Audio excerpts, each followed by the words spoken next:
Hello, I would like to take you on a journey into the world of professional wrestling. This is the Rasslin Report.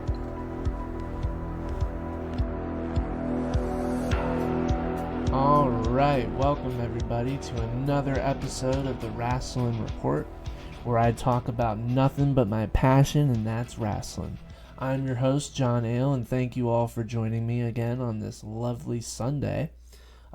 Things changed in my schedule. Snow's been outside, and it's been iced off, so I'm not able to go to my studio as I normally would, so I'm recording from my dorm. But I have all my notes ready to go. This is why I planned ahead, just in case. And I think some episodes are going to come out a little earlier than I expected, so that's awesome. But we're going to go ahead and say welcome, and this is my first real episode. We're going to be talking about Raw, we're going to be talking about SmackDown, and mixed with the Royal Rumble coming up on Saturday.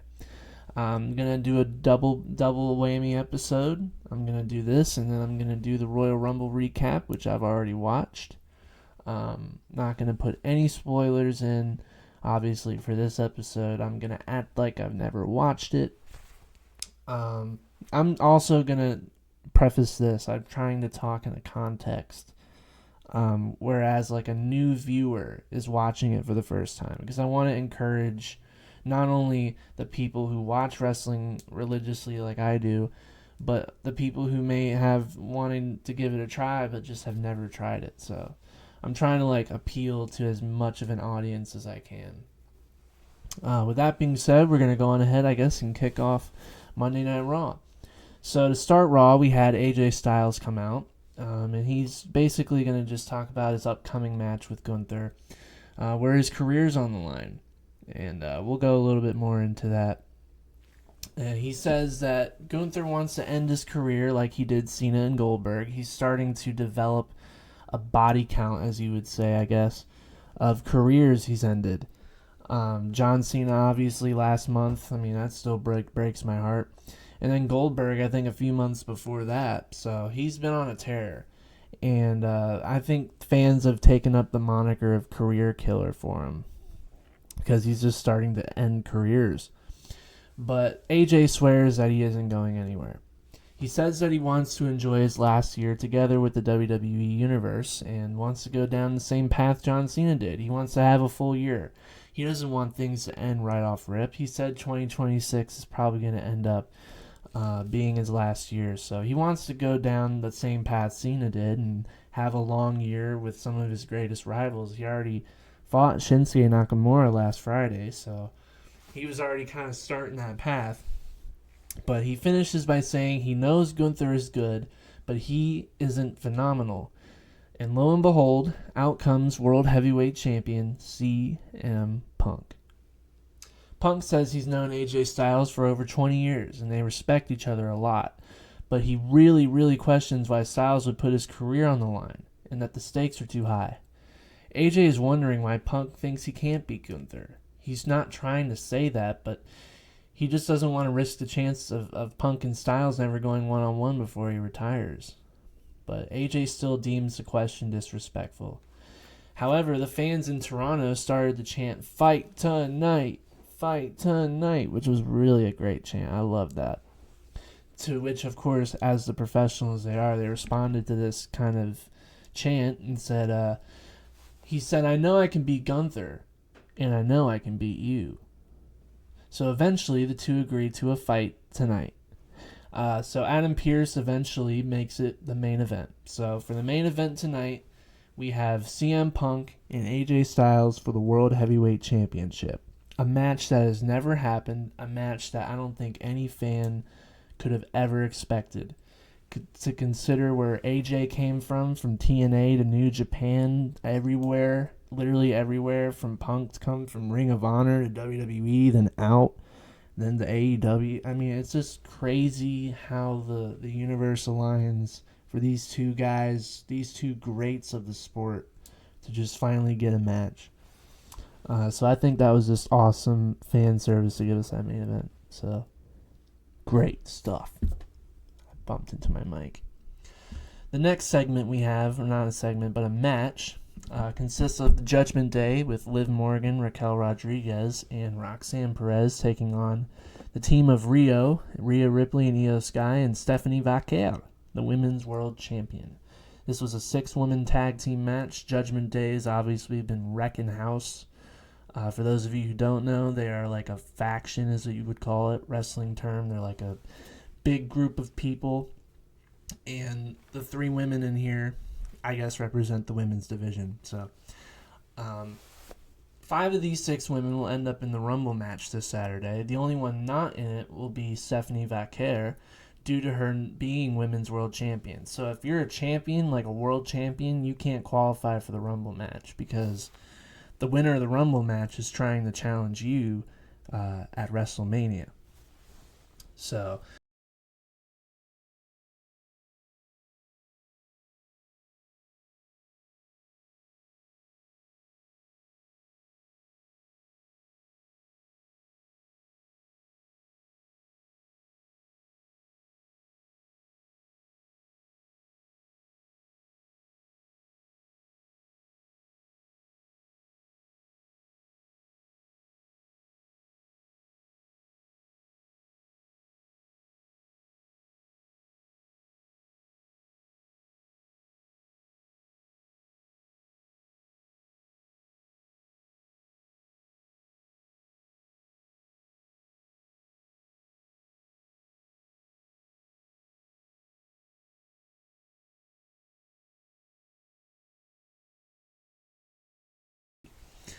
I love the pack of dog-like mentality that the Judgment Day brings. It really brings out the heel aspect that they offer, and they're so good as heels, in my mind.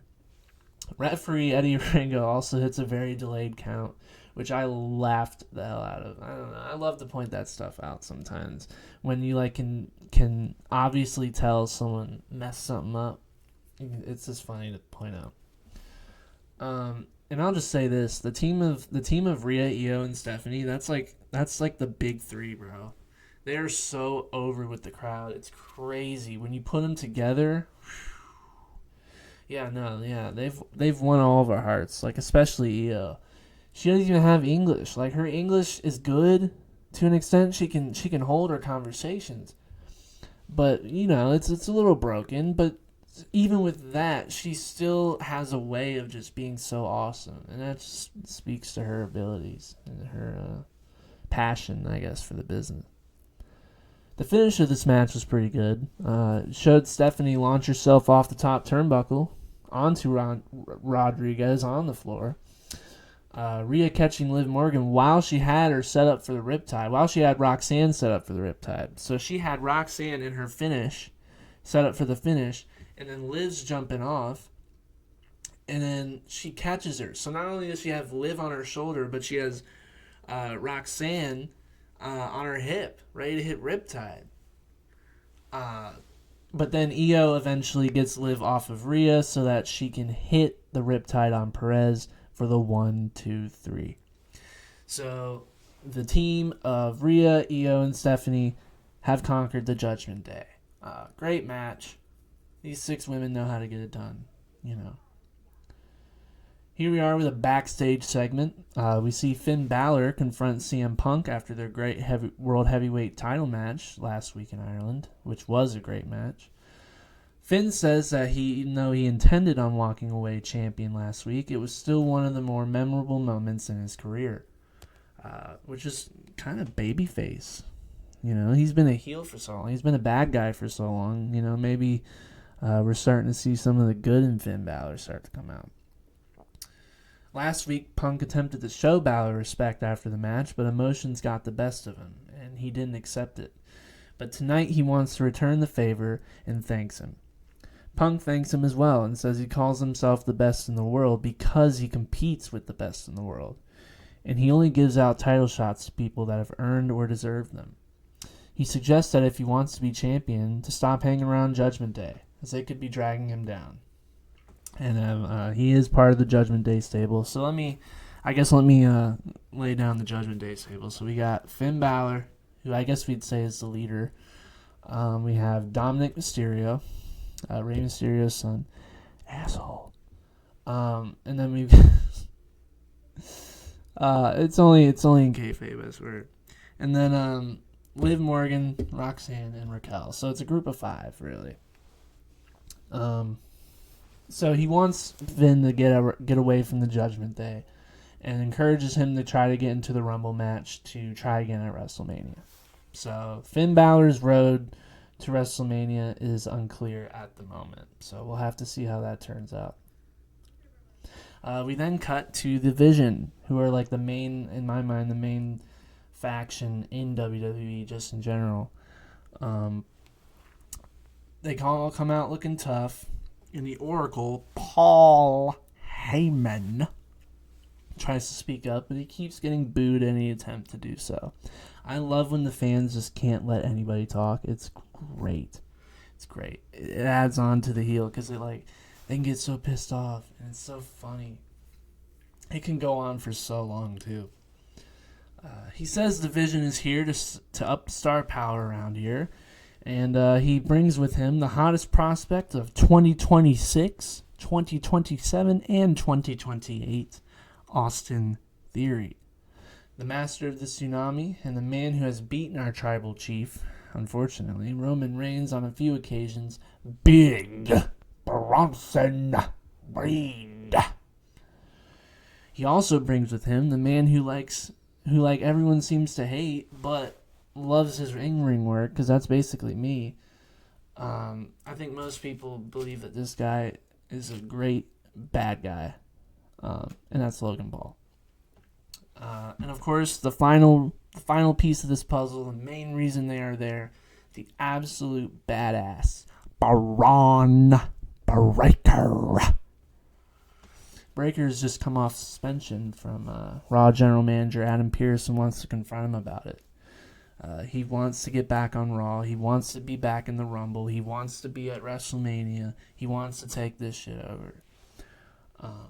There have been weeks of issues between the two, with Heyman bringing up when Pearce shoved Breaker 2 weeks ago, which in the Vision's mind is not conduct of being a WWE executive.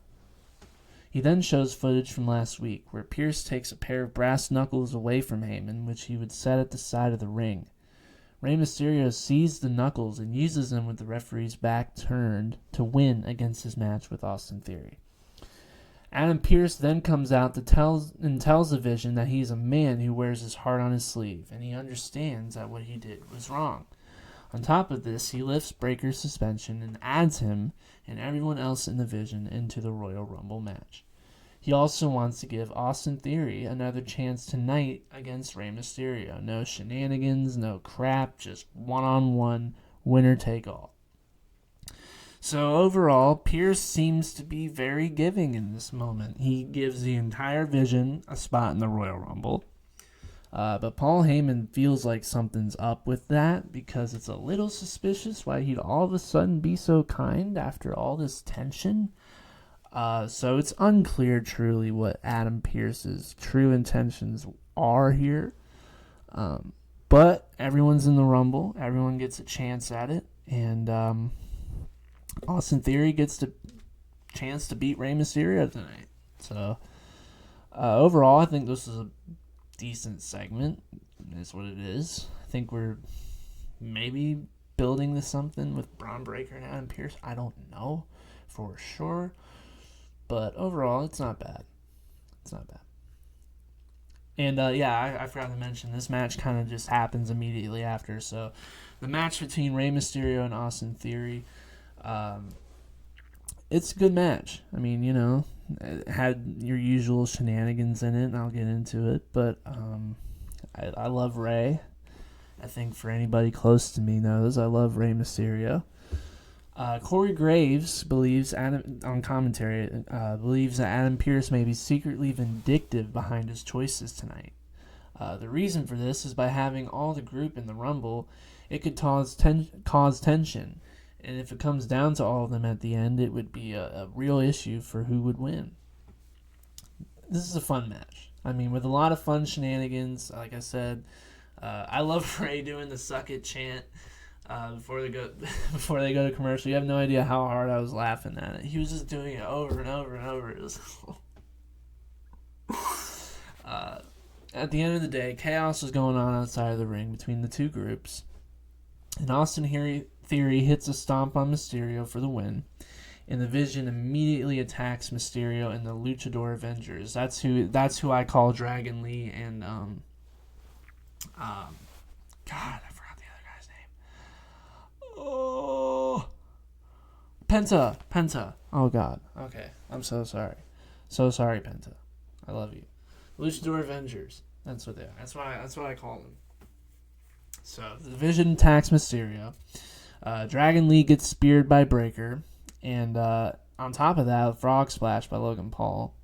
Penta gets the exact same treatment, but I guess he gets a tsunami by Reed too, which is basically just imagine a tsunami. Okay, so this is what a tsunami is. Imagine a almost 300-pound man jumping off the top rope. I'm talking spread eagle on your chest. Now, obviously, they're not trying to hurt the guy, but just the idea of that is like terrifying. So anyway, they pick Penta up, and Penta takes a spear, and then he takes a frog splash by Logan Paul, and then a big tsunami by Reed. So the Luchador Avengers just got Thanos basically in the ring by the Vision, and Rey Mysterio, he didn't get any of that treatment at all. But the Vision stand tall, and that's how we end the match. So the Vision seem to be in very strong standing for the Royal Rumble coming up. So it's important to keep an eye on those guys. So we then cut to a Natalya vignette. This comes after she betrayed Maxine Dupree, who was her her rookie in training.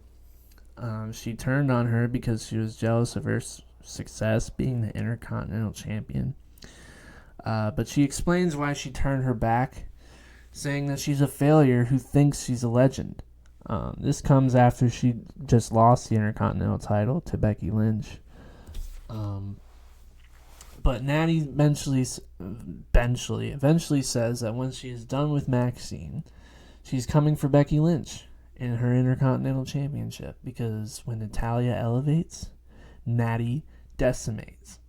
That was such a cold line to end that segment, y'all. You have no idea how badly I've wanted Natalya to have a moment like this. Usually she doesn't really do much. She's just there. She's just a veteran presence that smiles and can get the job done. But this version of Natalya, Natty, I can fuck with this. Sorry. Backstage segment. So we got Raquel Rodriguez backstage. She's pissed off about how her match ended with Stephanie Vaquer and her ambush on her, trying to cost her, trying to be in her business. But she walks past Bayley, who's on the phone. And she, mind you, Raquel's just yelling, like, I can't believe this bullshit. And Bayley's like, yo, I'm on the phone. Can you shut the hell up? And then Raquel, steps up to her, what are you going to do? And then Bayley's teammate, Lyra Valkyria, comes out to defend her. And so this, of course, gets Rodriguez to back off. And so as she's walking away, Stephanie Vaquer, just bulldozes her. Just beats her ass. You couldn't get her off of her. But the history between these two is absolutely getting to the point where they're going to need to settle it at some sort of big show. Because Raquel, maybe, I guess, kayfabe injured. Also, I have to explain the rule kayfabe too. Kayfabe's just the word that describes if something is real or fake. But I think they were trying to tell a story of Raquel hurting Stephanie Vaquer's ankle for the last few weeks and putting her on the shelf. She's just recently started coming back and brawling with her. So this episode, this thing goes to blows. These two are brawling every week. Is no longer talking. There is no longer any sort of, respect between the two. They're ready to throw down. So we have an interview segment, and Michael Cole sits down with Gunther ahead of his match with AJ at the Rumble and asks him why would he force AJ to put his career on the line like this, knowing it's his last year. Gunther says he had nothing to gain facing AJ a second time except for putting it all on the line, which is why he says it is a phenomenal thing to gain. Such an evil guy. Come on. He's also sick and tired of all these old timers hanging around, stealing moment after moment that are supposed to belong to him. He then tells Michael Cole that he belongs in that category, a legend, and asks him how much longer he'll be doing this job, and that he should kick over. Just hear me out. He should kick over the chair and end his career. You need to end Michael Cole's career? A fucking commentator, dude. Like, how pussy do you... how cowardly do you gotta be? I'm trying not to curse much. I'm really not. But instead he wants him to watch and call the match. So thank God Gunther's not hurting Michael Cole. He wants him to call the match and say the career of AJ Styles, the phenomenal career of AJ Styles, is over. With a maniacal laugh at the end. He's just the worst. The worst. And I think most fans can agree on that.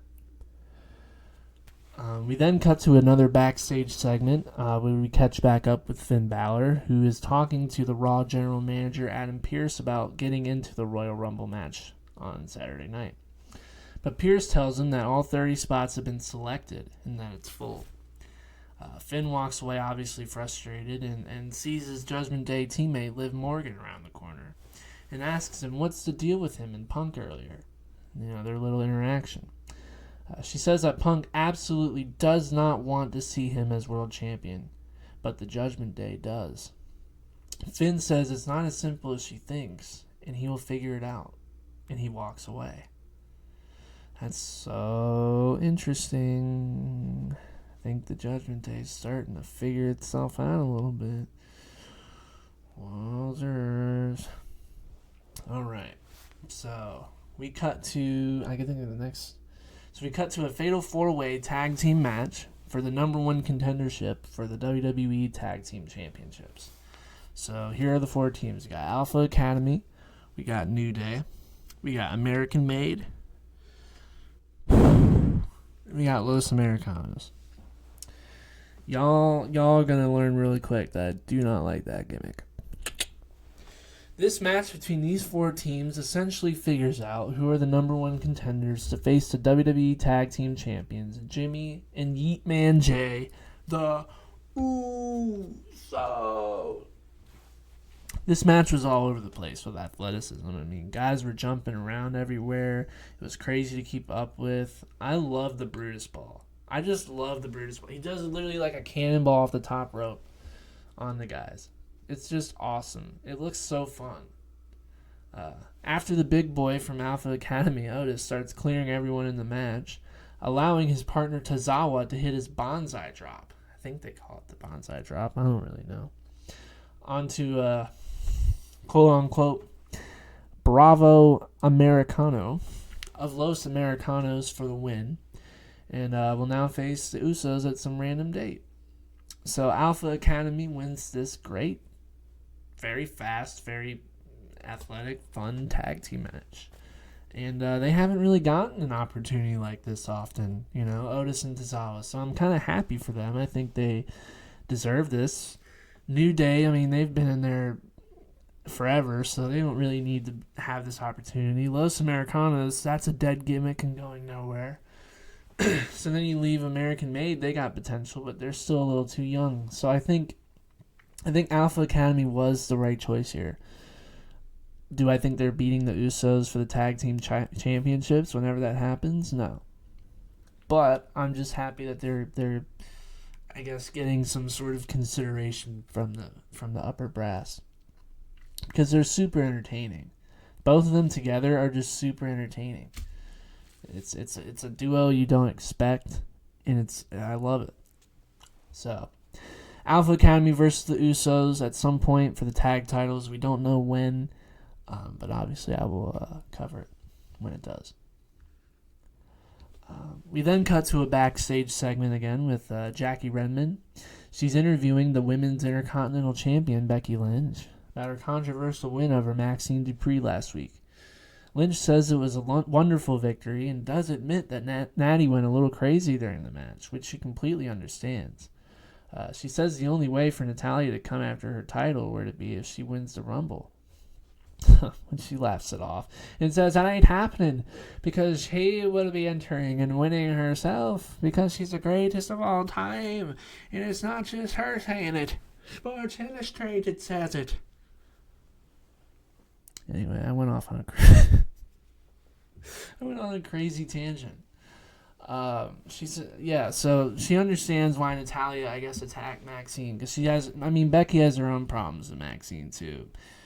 Becky also thinks that Maxine is ungrateful, inconsiderate, loser, all this kind stuff that I'm sure she needs.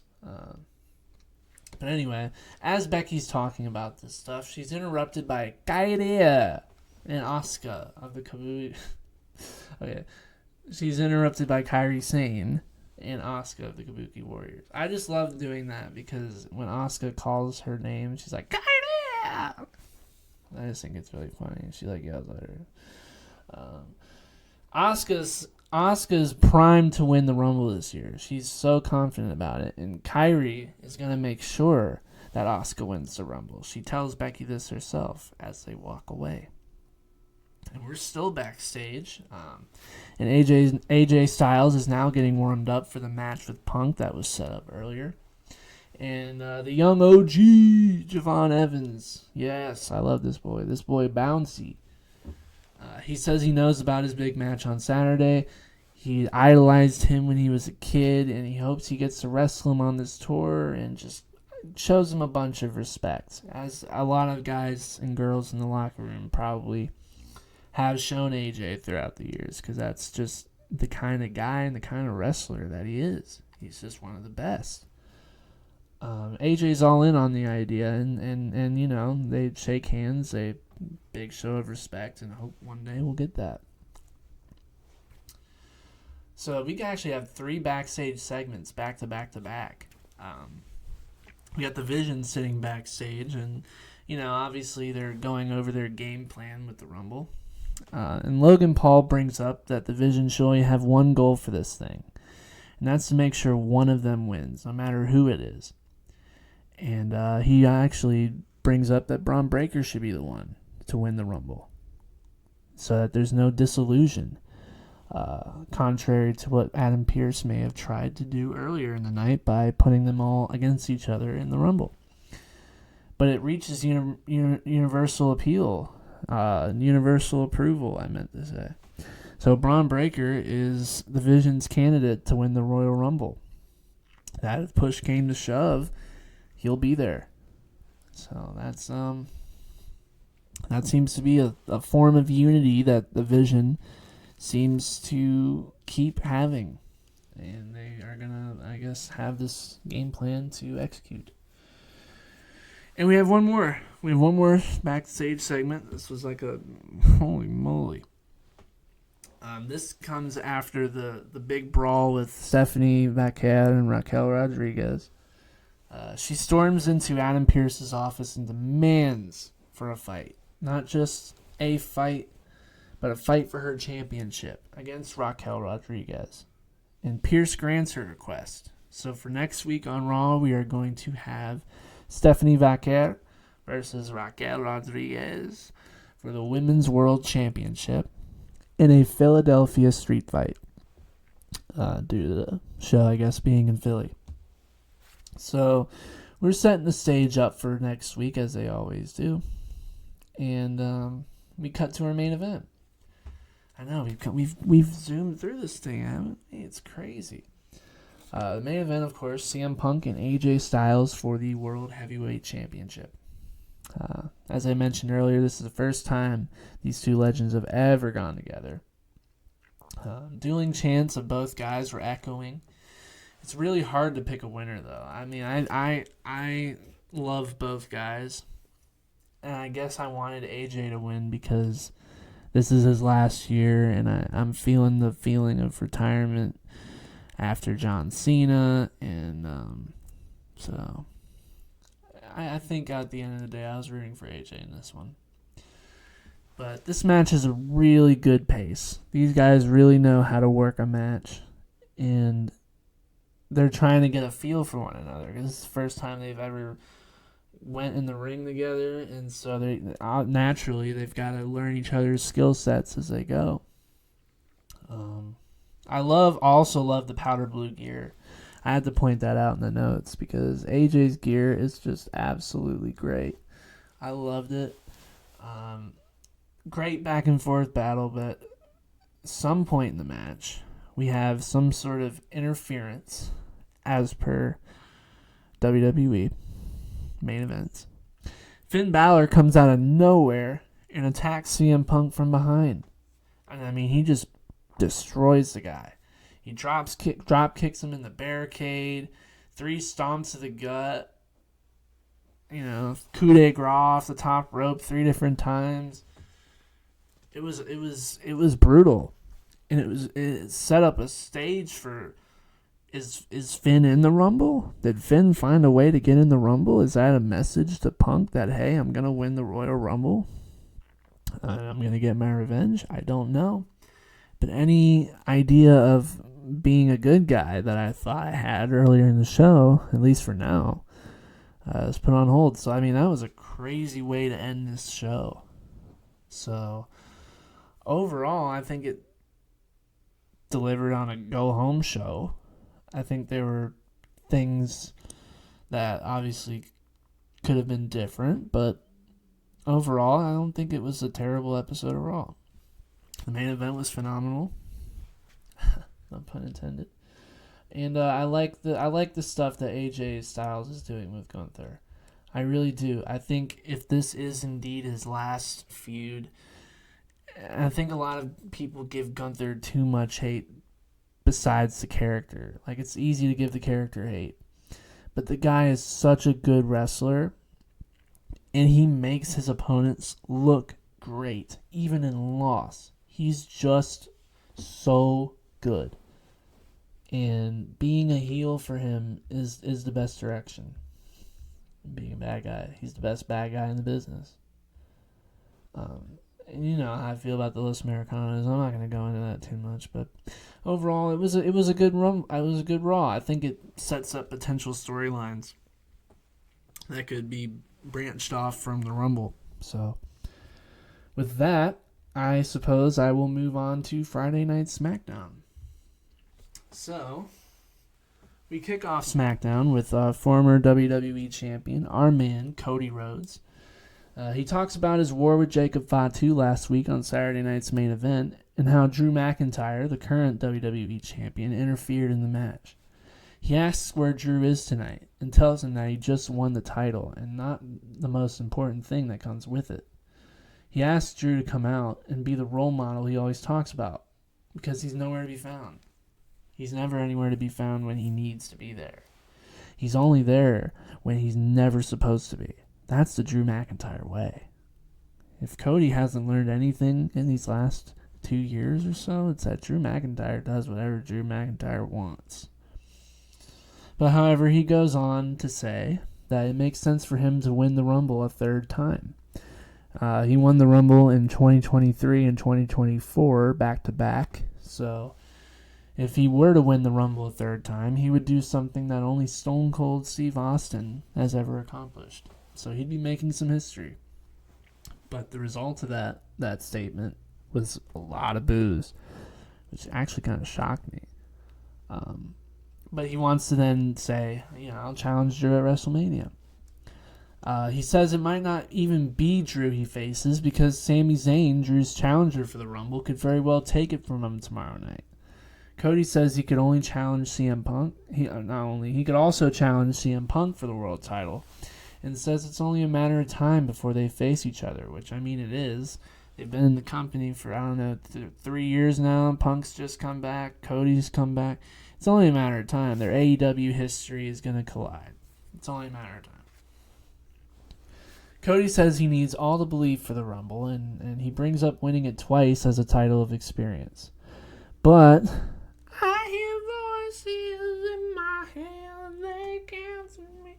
Anyway, Randy Orton's music hits, and I mean, it's a great track. He tells Cody that there are more than friends, more like brothers, and Randy has all the respect in the world for him.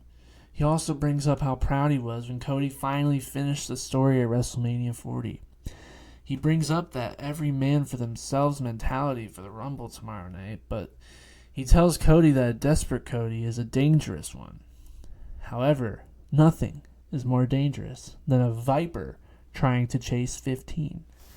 15 as in 15 world championships. He's trying to surpass John Cena maybe, or tie John Cena. Now he's the GOAT in terms of title runs. I mean, he's only got 3, so you can realistically do that. He then reminds Cody, most importantly, that he's not the only one who has won the Royal Rumble twice, which is absolutely true. Randy Orton himself has won the Royal Rumble in 2009 and 2017. That 2009 Orton, if y'all know about 09 Orton, he was a menace. Yeet Man Jey Uso comes back out. Yeet Man is on Raw and SmackDown. He's on both shows. He comes out and pleads his own case for the Royal Rumble, saying he's going to go back-to-back this year and win. He won last year's Royal Rumble 2025 and main evented WrestleMania with Gunther, believe it or not. Made him tap out. Isn't that crazy?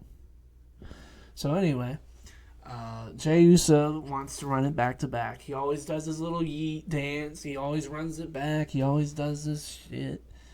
So anyway, the hometown hero, Sami Zayn, then shows up. The crowd went crazy for him. I mean, the guy is over in Saudi Arabia. The guy is over in Canada. I mean, it doesn't really, I guess it just doesn't really connect with the States. People aren't really into him anymore. I can tell it. And it's sad because I remember years ago how he was like everyone's favorite. Zayn highlights the importance of this match to him and to the people of Saudi Arabia, and that it's a culmination of 3 different stories. He points out that he has never won the WWE title. He has never beaten Drew McIntyre in his career. He is 0-11 against the guy. He has never beaten him. And the most important part probably of this whole culmination, he has never lost a match in Saudi Arabia. So he says when he wins his match, he will meet the winner of the Royal Rumble at WrestleMania, before yet another Paul Heyman Vision interference. Heyman says that it won't be any one of the guys in the ring tonight tomorrow, and by that everyone in the Vision's decree, it will be Braun Breaker's night. Randy says for Heyman to shut the hell up, and I quote, and dares all of the Vision to pull their heads out of Heyman's ass and get to the ring for a good old style Saudi Arabian ass kicking. Whew. Randy doesn't play, man. He does not play. SmackDown general manager Nick Aldis tries to settle things down and sets up an 8-man tag match between the Vision and Sami, Cody, Jey, and Orton for the main event. So, this similarly to Raw, we have this segment. Everybody's talking about how they're going to win the Rumble. And, the big heel group in the Vision, the big, superhero group of Randy and Cody and Jey. And so anyway, they set up this big 8-man tag, which in my mind is a very solid main event. I like the idea of it. Considering all the people in there. We also had a Carmelo Hayes versus Rey Fenix match. Carmelo Hayes is our current United States champion. And I've found this so cool. He's been doing the United States Open Challenge, which I guess every week he challenges somebody for the United States Championship. He is the United States champion. He's giving other guys an opportunity at the title. It's a tradition that was passed down from Sami Zayn, who he beat for the title. And then the tradition was originally started all the way back in 2015 by John Cena. So I'm glad that somebody else has picked up the mantle of doing the United States Open Challenge, because I think that's really good for the division. But, I mean, him and Rey Fenix are just, fireworks. These guys are going everywhere. Whew! I didn't know who was going to win, actually. But Melo hits his nothing but net and retains. Carmelo Hayes is the future of this company. He is just so consistent. He is so good at promo. And in my mind, he should have stayed a heel. I think he's a way better heel. That doesn't mean he's not a good babyface, but in my mind, he's a better heel. So, overall, I think it was a phenomenal match between the two. And we also get some more AJ and Gunther stuff. So, AJ Styles comes back out. And you can feel the energy because tomorrow night, everything's going to be on the line. He's hyping his career. He goes on a full hype mode. He's not going to retire. He's not going to go down to Gunther. He's got a whole year. He's going to start a phenomenal farewell tour once he kicks Gunther's teeth down his throat and makes him tap out again. This was in reference to a match on Raw about 2 weeks ago between these two. The referee never saw it, but Gunther tapped out to AJ Styles. And so he has that psychology over Gunther, and he's had the psychology over Gunther this whole entire time. He wants to face guys like Cody Rhodes, Randy Orton, basically your whole list of guys that you would ever imagine. Roman Reigns. That's exactly the kind of self-assured, borderline cocky AJ that makes him so great. Gunther comes out through the crowd, which is cool because it feels more real. I prefer guys coming out from the crowd because you already know they're about to say some personal stuff, even though you don't expect it, I guess, in the moment. He stands there like a menace and proclaims none of these future matches will happen because AJ already knows he made a huge mistake putting his career on the line. And he finishes with that he's going to end AJ's career the same way he ended John Cena's, to make him tap out. AJ fires back with one of the... Woo! I love the role reversal. He reminds Gunther that last time he checked, it was Gunther who tapped out like a little bitch. And that line, it completely flips the psychology. AJ isn't just defending his career. He's attacking Gunther's ego. Gunther gets real tense, walks towards the ring like he's ready to throw hands with this man. I cannot believe he just said that to me. But then he stops himself because he wants it on his terms at the Rumble. His way. That's how it happened with John Cena. That's how it happened with Goldberg. He completely frames it as cold and calculated. He is dead serious about winning this match. And he just walks away. The whole thing ends with AJ standing tall and pointing at Gunther like a challenge. And I think this did exactly what it was supposed to do. You walk away hyped for their match, but also kind of unsure who's winning. I have no idea who's winning. I know everybody is so sure that AJ Styles is going to have this year and that he's not going to retire so soon at the month of January. And I'll get into my opinion on it once the match has occurred, because I'll tell you. Excuse me.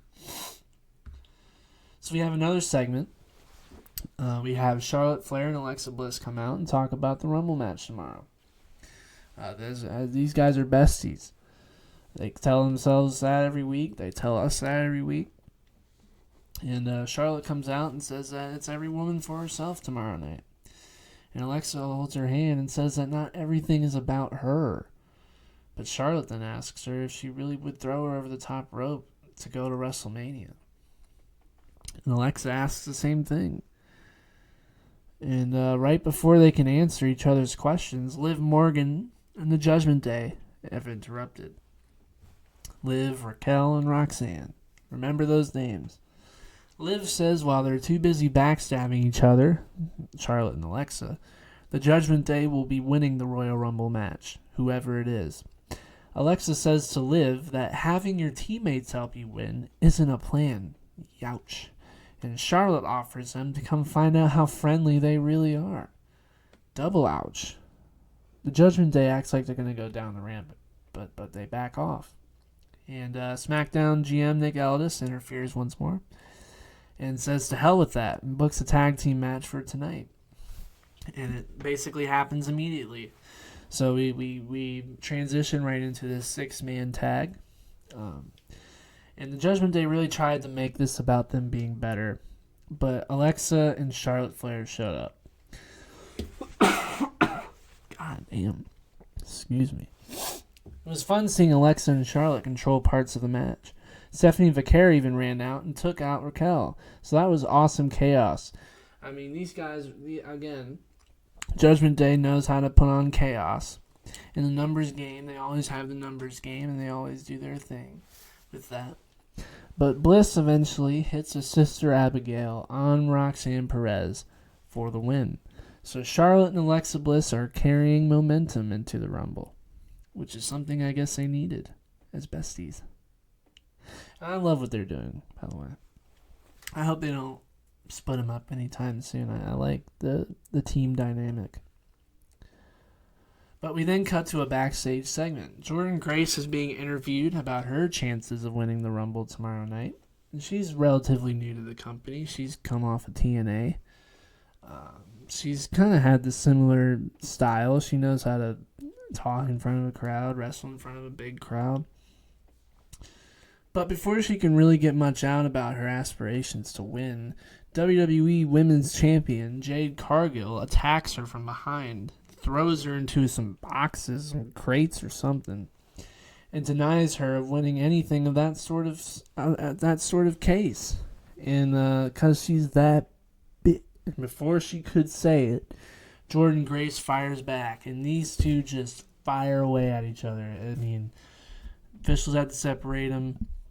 This is another thing that I was talking about earlier, where we're setting up, different possibilities for who could win the Royal Rumble and what championship matches could exist at WrestleMania, and nothing harmless. We then cut to something that in my mind it is harmless, or harmful, I should say. Axiom versus Johnny Gargano. This one was really weird. Nick Aldis banned Candice LeRae from ringside, which, I mean, you gotta ban somebody from ringside. The whole story between these two is that Johnny Gargano's been trying to take a mask from Axiom, and Axiom's been upset about that. I don't know what's going on with Johnny Gargano.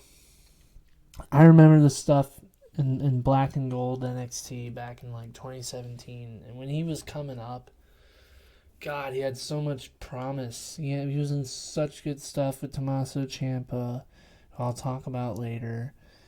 And just, I don't know where they're going with him.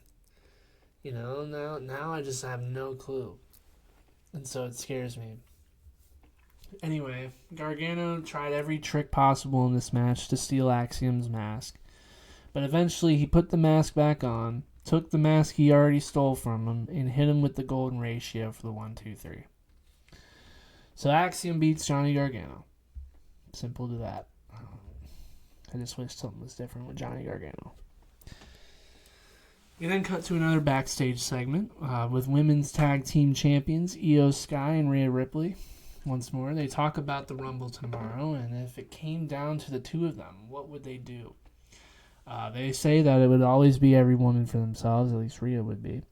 Rhea said this, and that they would be friends regardless, and that they've fought each other at WrestleMania before, so they're not bothered by that, and that no matter what happens, they'll always be friends. They're interrupted by the team of Kiana James and Women's United States Champion Julia. Julia and Io talk in their native tongue in Japanese, which I love when they do. I love when guys and girls talk in their foreign tongues. I think it's awesome.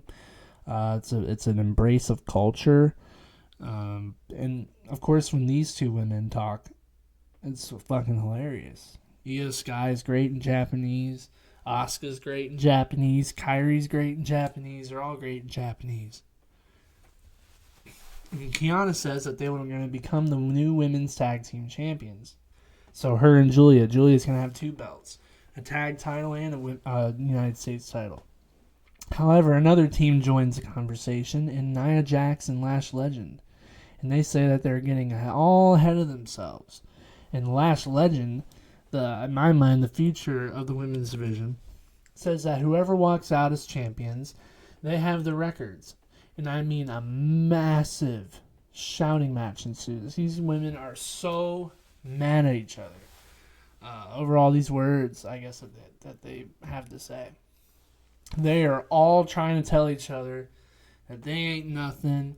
I'm going to be the winner of the Rumble. I'm going to go to WrestleMania.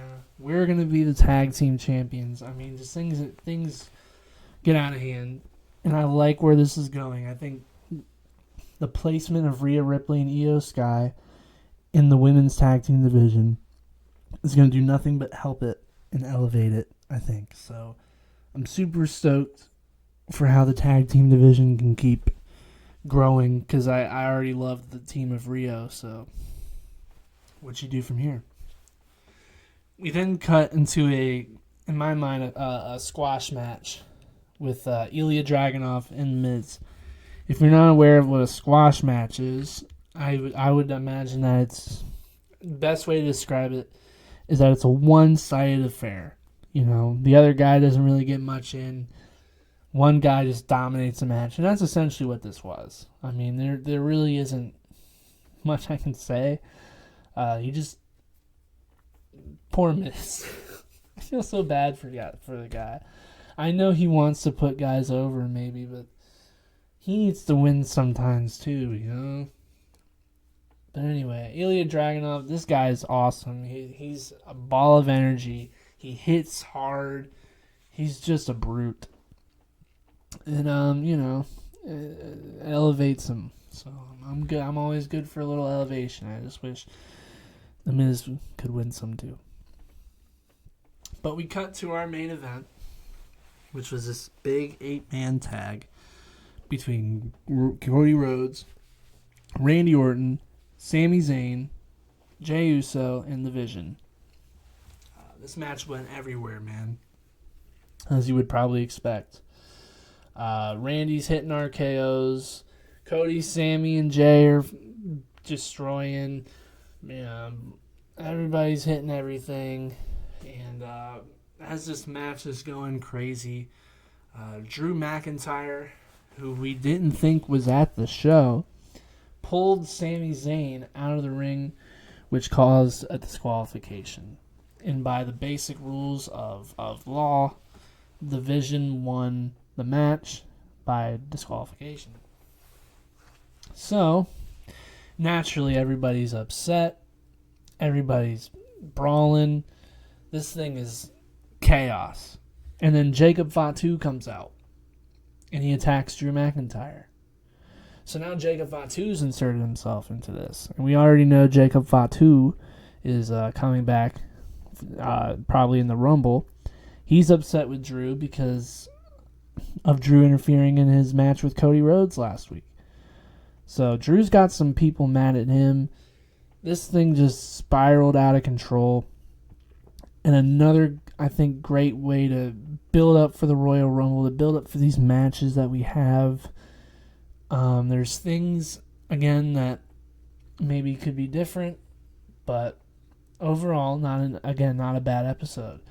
I think WWE did a decent job this week of sending us home for a big show. And it's just a matter of if, no pun intended, by the way, on Big Show, if they can deliver on this big show. But with that, I'm going to go on ahead and break into our next segment, our final segment. News break.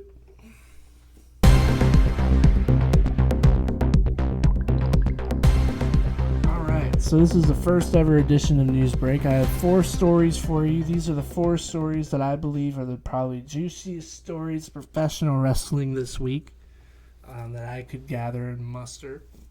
And I'm going to start with Tommaso Ciampa, who I mentioned earlier. He is officially All Elite. He signed with AEW on Wednesday. This was after he announced that he was leaving the WWE. We all assumed he was going to end up going there or TNA. And I had to update this article because on Saturday night's Collision, he won the TNT title. So he's already won Championship Gold 3 days into being a part of the company. So good for him. So that's the first article that I have for you. He defeated Mark Briscoe. I forgot to mention who he beat. So congratulations to Ciampa. I'm glad to see he's succeeding pretty quickly over there. It's awesome to see. CM Punk is also the official WWE cover star for the upcoming WWE 2K26 video game. The last time he was on the cover was WWE 13 when it came out all the way back in 2012. I love the choice. I think it looks good. I think him being on the cover in WWE 13 made me want to get WWE 13 back in the day. He's just cool. You know, he's a cool guy. He's a cool guy to have on the cover. Now he's Grandpa Punk, so it's a lot different. But, you know, I also like the Triple H cover, too, despite the caved-in chest being fixed. Like, it's obviously they fixed that.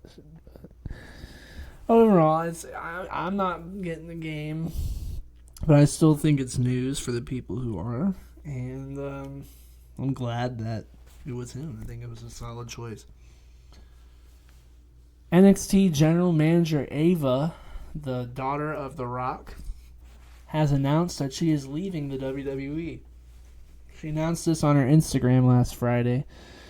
She debuted as a wrestler in 2022 as Ava Rain in the Schism faction before switching to the general manager role in 2024 for NXT. It is not known for sure what her plans are for the future, but obviously, you know, all the best for her. I don't know what she'll have next, but I always enjoyed her in the general manager role. I think that was probably her best role. I guess I didn't expect it would have. I don't know. You know, she's doing her own thing. She's living her life. And then I guess our last article for the day is from PW Insider. That's gonna be my main news source, by the way, just so that everybody knows.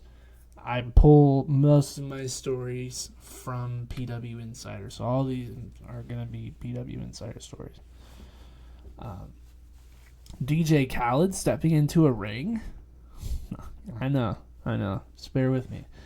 DJ Khaled apparently will be in a Super Bowl commercial with AEW coach and wrestler Kevin Matthews. And I'll tell you this. I'm going to show you the clip, and I'm going to let you figure it out for yourself. You ready to tango? Let's dance. Dance all day. I mean, the first thing I want to bring up is that outfit is absolutely ridiculous. It's so bad. His ring name, apparently, according to me, would be Cougar Khaled. So, I hope you enjoy that one. Cougar Khaled with that fucking leopard print. But that's all I have for you. I don't believe I have anything else to report. And the next episode we have is the Royal Rumble, which is very exciting. If I had started it from the beginning, obviously we'd have a more complete story of events leading up to the Rumble. This is like the culmination of all this stuff. But once the Rumble's over, we'll have a natural cycle. We'll be able to build up properly for the Elimination Chamber. So with that being said, I'd like to thank everybody for listening again to another episode of the Rasslin Report. I cannot believe it. I've talked about wrestling. It's crazy. Hoping to put out more. We'll put out more. We made an hour. Perfect. And I will talk to you guys on the next episode of our Rasslin Report, baby.